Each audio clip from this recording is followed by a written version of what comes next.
कहते हैं कि हर इंसान को अपने किए हुए पापों की सजा जरूर मिलती है।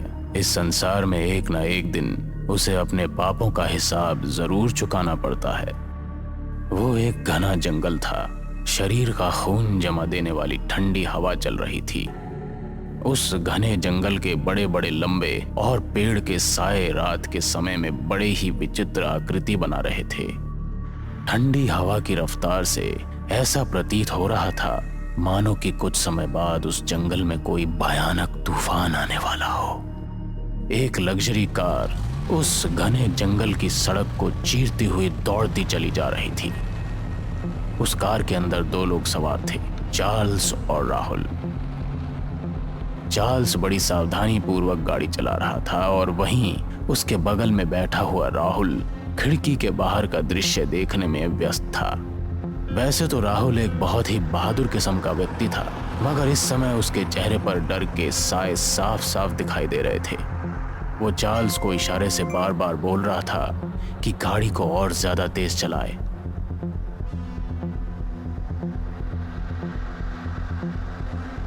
राहुल के बार बार बोलने पर चार्ल्स ने अपनी गाड़ी की स्पीड तेज कर दी थी, मगर रात के समय में वो ज्यादा गाड़ी की स्पीड तेज नहीं कर सकता था।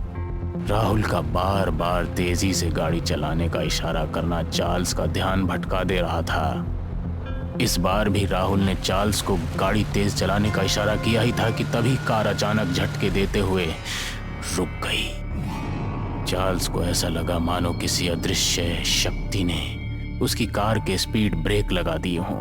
अगर चार्ल्स गाड़ी चलाने में निपुण ना होता तो अब तक तो गाड़ी पलट जाती। गाड़ी के अचानक इस तरह रुकने से चार्ल्स और राहुल बाहर निकल कर आए। उन दोनों ने देखा कि गाड़ी के चारों टायर फटे हुए थे। कड़कती हुई सर्दी में भी उनके माथे से पसीने की बूंद टपकने लगी। वो दोनों कार के चारों टायरों को हैरत भरी नजरों से देख रहे थे, मानो कि उन्हें विश्वास ही नहीं हो रहा था कि एक साथ गाड़ी के चारों टायर कैसे पंचर हो सकते हैं, जबकि रोड बिल्कुल साफ और चिकना पड़ा था। वो दोनों ये सारी बातें गहराई में सोच ही रहे थे कि तभी अचानक उन दोनों को ऐसा लगा जैसे कि कोई बहुत टाइगर की रफ्तार से उनके सामने से निकलकर जंगल के अंधेरे की गहराइयों में खो गया। उन दोनों का ध्यान कार के टायरों से तुरंत हटकर जंगल की ओर जाने वाले उस अदृश्य प्राणी की तरफ लग गया।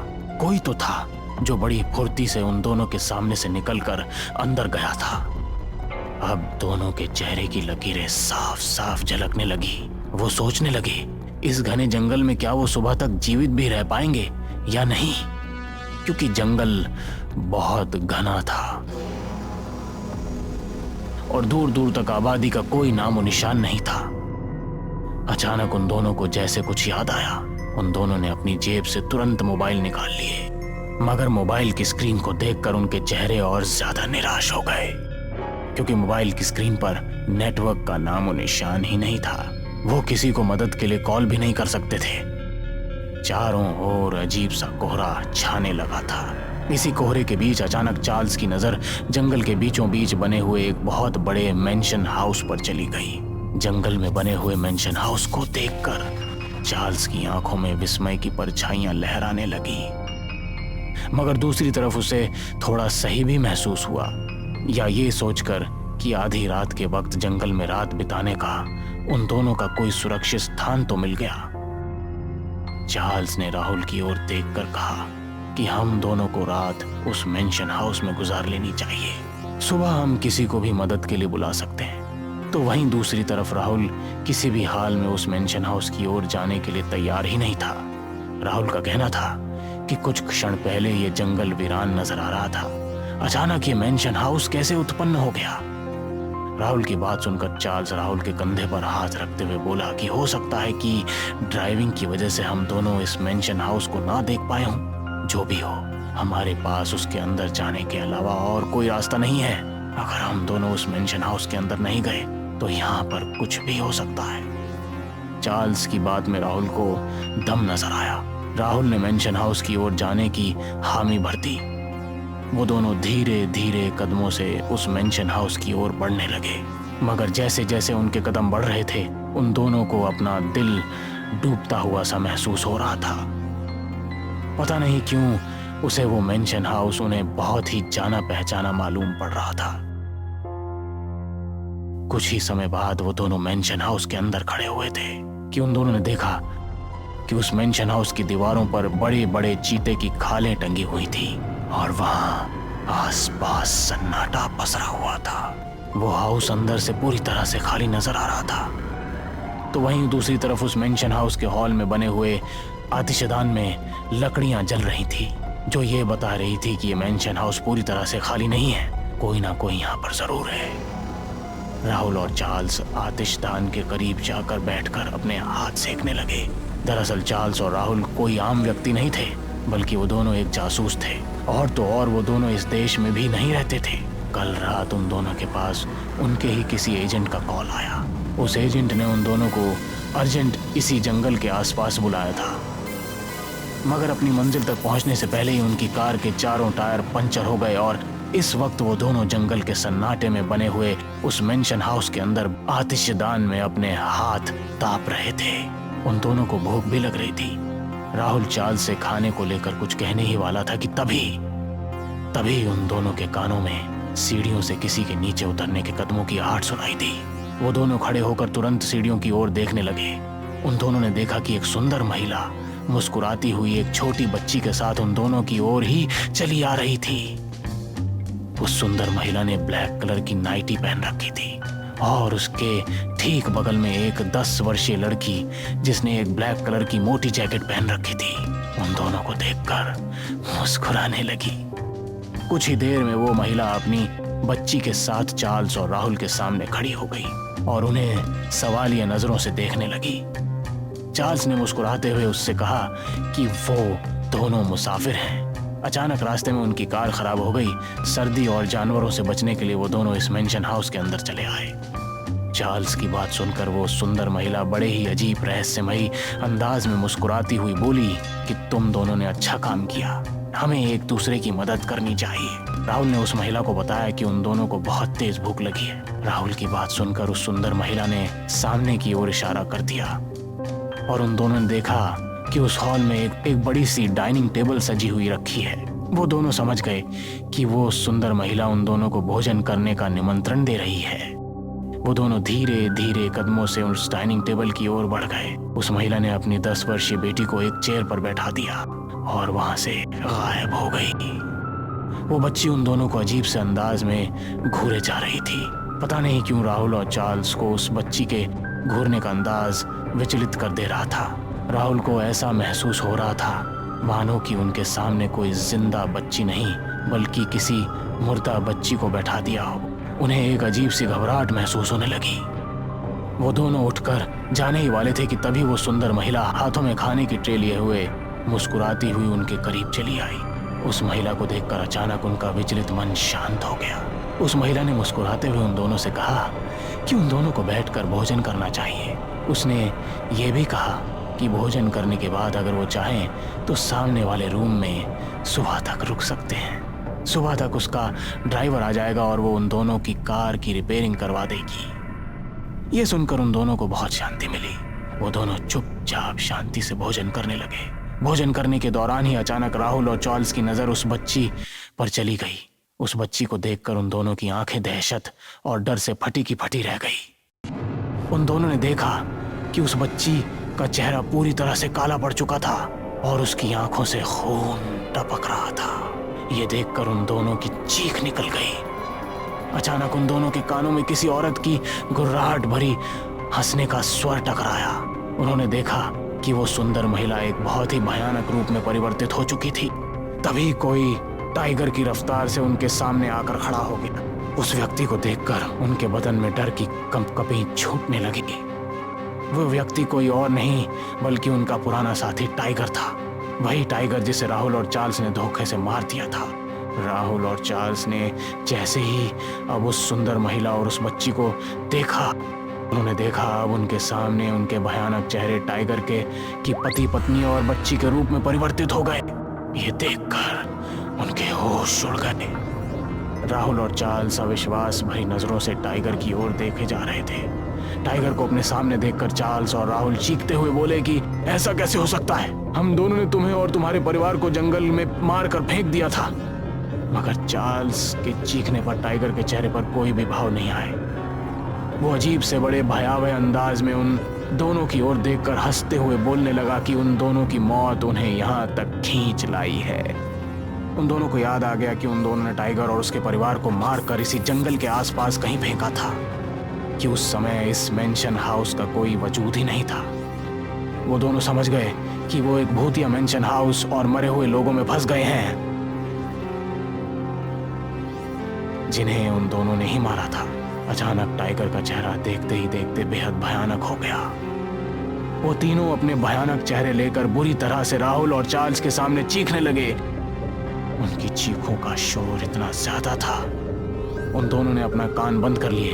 उनकी चीखों में एक अजीब सी विचित्रता थी। जैसे तीनों अपने भयानक चेहरे और बड़े भयावह मुंह से चीखते जा रहे थे, राहुल और चार्ल्स को ऐसा महसूस हो रहा था जैसे कि उनके शरीर से कोई उनका रक्त खींच रहा हो। कुछ ही समय में दोनों मृत होकर उस मेंशन हाउस की जमीन पर गिर गए। दरअसल चार्ल्स, राहुल और टाइगर तीनों रॉ एजेंट ही थे और तीनों आपस में गहरे दोस्त भी थे।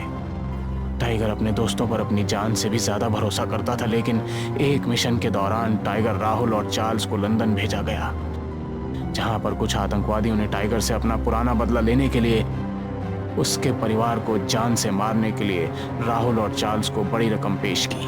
वो दोनों लालच में आ गए और दोनों ने बहुत निर्दयता के साथ टाइगर की पत्नी और 10 वर्षीय बेटी की हत्या कर दी।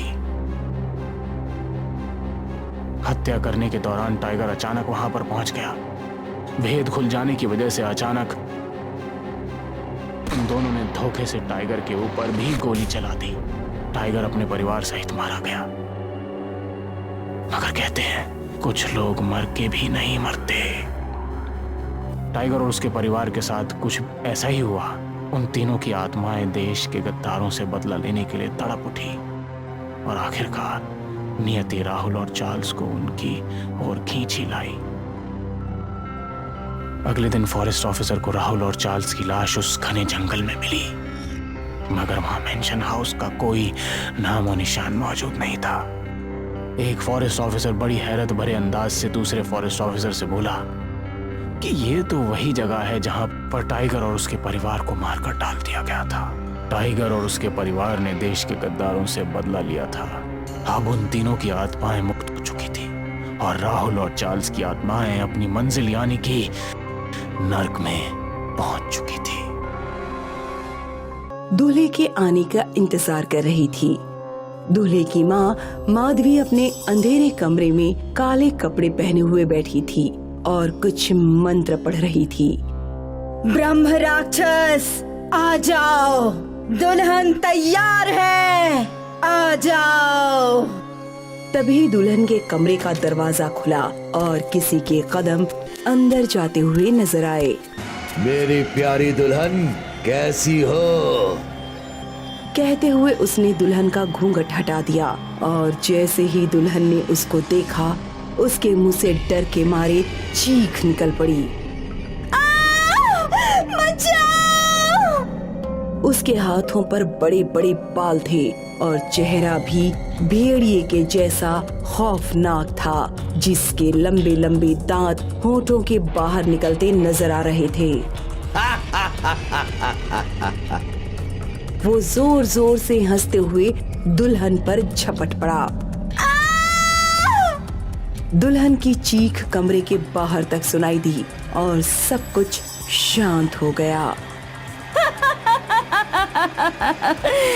लगता है ब्रह्म राक्षस को दुल्हन पसंद आई। नताशा रितेश से शादी करके पहली बार घर आई थी। वो दोनों दरवाजे के सामने खड़े थे। घर बहुत ही अच्छे से सजा हुआ था।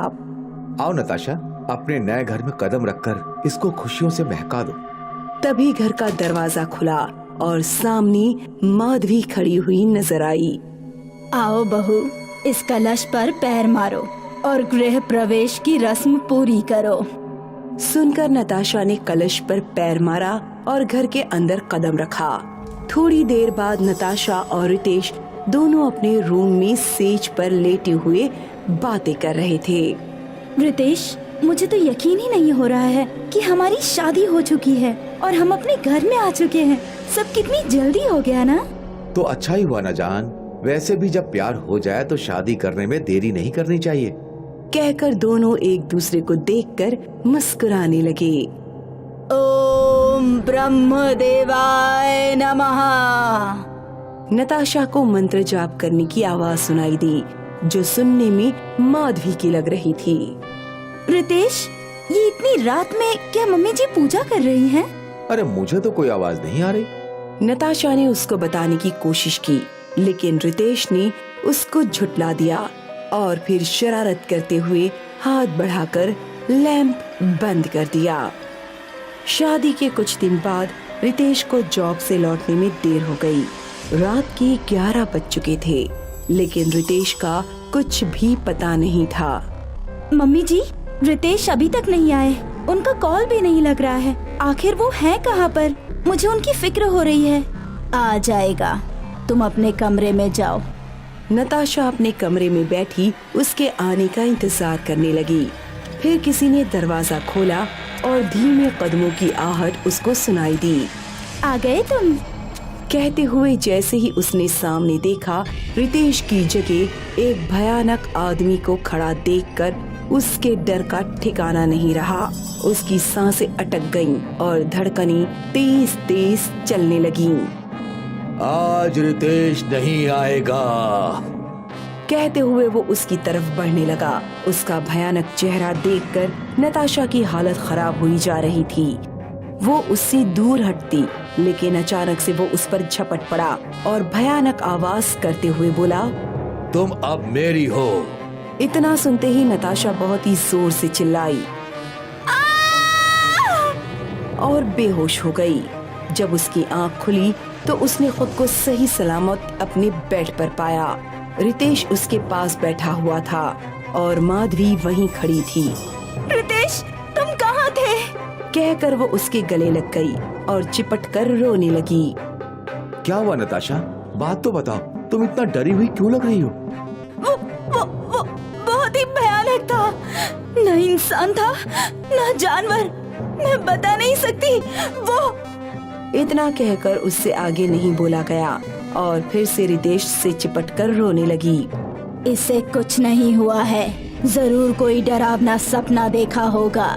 ऐसा नहीं है, मैं जाग रही थी। उसने मुझ पर हमला भी किया और उसके बाद मुझे कुछ भी याद नहीं। रिलैक्स नताशा, तुम सो जाओ। समझो कि वो सिर्फ एक सपना ही था। नताशा उसकी बात सुनकर चुप तो हो गई, लेकिन उसको लग रहा था कि ये लोग उससे कुछ न कुछ छिपा रहे हैं। उसी रात एक और आहट हुई। रात के 3 बजे थे।